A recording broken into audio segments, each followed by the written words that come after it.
Welcome to the Ostorlab Remediation System walkthrough. This comprehensive guide is tailored to lead you through the essential steps, enabling you to efficiently navigate and leverage the system's multifaceted capabilities. Ostorlab provides remediation capabilities to fix the identified vulnerabilities urgently, diligently, and efficiently. These capabilities are managed through a ticketing system aggregating and pairing all vulnerabilities with a ticket. The remediation system can either be used as a standalone system or seamlessly integrated with third-party ticketing systems like Jira. The remediation system offers the following capabilities. First, the ticket lifecycle. Ostorlab automates the lifecycle of tickets linked to detected vulnerabilities. The ticket lifecycle provides the following capabilities and guarantees. A ticket is automatically created in the case of a newly detected security issue. The ticket details contain information about the vulnerability. And also, priorities are set automatically based on the vulnerability severity. The platform will aggregate future occurrences of the same vulnerability in the same ticket. Aggregation is done by ticket detail. For instance, all SQL injections will have a single ticket or an internal attribute called DNA that uniquely identifies each vulnerability. The DNA is computed based on the type of vulnerability to ensure it is uniquely identified. Tickets can be designated as resolved or addressed, indicating that the identified issues or tasks have been successfully rectified or completed. For fixed tickets, the platform will automatically mark the ticket as verified if the vulnerabilities are indeed absent from future scans, or will reopen the same ticket. Tickets can be marked as an exception or as a false positive. Accepted and false positive tickets are kept as is when new occurrences of the same vulnerability are found. A ticket has multiple settings to reflect urgency, priority, ownership, or ease of searching and filtering. All edits to a ticket are tracked in the activity section to see who did what and when. The ticket has a priority setting from P0 to P3.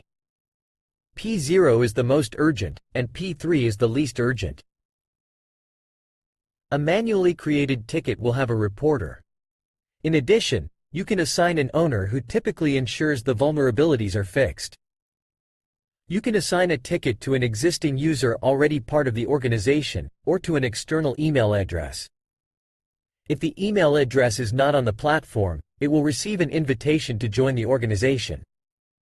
Only an admin can approve the organization's invitation. To do that, you can go to Organization, Invitation section. Once the user creates an account and has his invitation approved, he will be automatically assigned the tickets. Tickets can have multiple tags assigned. A tag has both a name and a value. Separating of tag names and values enables adding extra meaning to the ticket. For instance, adding environment tag with values like prod, QA, and test, or adding work stream tag with values like feature X, feature Y. Setting the value is not obligatory as names only are acceptable. The remediation sections offer multiple search capabilities. Searching is done by specifying a supported keyword mapped with the search value. Supported keywords are: search by priority, values are P0 to P3. Search by ticked status, values are open, reopen, fixed, fixed verified, exception and false positive. Search by assigned email address or reporter email address. You can also search by the Boolean shortcut to find tickets assigned to you or reported by you. Values are true and false. Search by tag name and tag value. Search by creation, modification, starting and ending dates. The remediation offers organization-wide collaboration. Everything within an organization is accessible and visible to all members of the same organization. This includes scan access, vulnerability data access, ticket data access, etc. Collaboration on tickets can be done using the comments section. Comments can be updated or deleted. A trace of the action is recorded in the activity section. If you can't share some data across multiple teams, you can create dedicated organizations to confine all interactions within the same organization. This typically applies when an application is built by an external third party while other applications are built internally. To do that, navigate to your dashboard and click Settings to expand, then choose Access. Click Add Organization, and fill in the organization informations. To add a user, click on the three dots and choose Add User option. And fill the user email. Also, one of the 5 pillars of autonomous security is policies. There are several policy types, like patching policy to define when vulnerabilities of different severity are fixed. Freshness policy to define how outdated or old can be of software or hardware be running on production. Enforcement policy to define under what conditions can a dangerous system be quarantined or disconnected. These are just samples of remediation policies. At this stage, Ostorlab only supports setting and enforcing the patching policy. Patching policy defines slow, service-level objectives to handle confirmed vulnerabilities and hardening recommendations.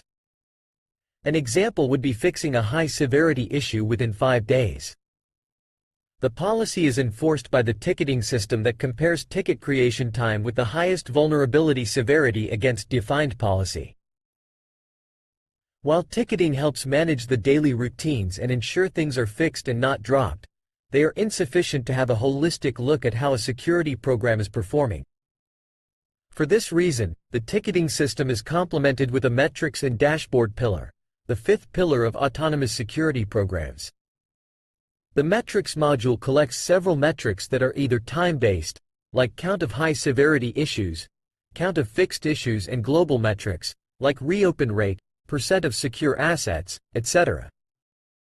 These metrics are accessible in the organization dashboard. For a more in-depth understanding of all ticket-related metrics, please refer to the documentation available at the following link. To summarize, this guide served as a walkthrough of the Ostorlab Remediation System, offering essential steps for navigation and utilization, while highlighting its diverse capabilities.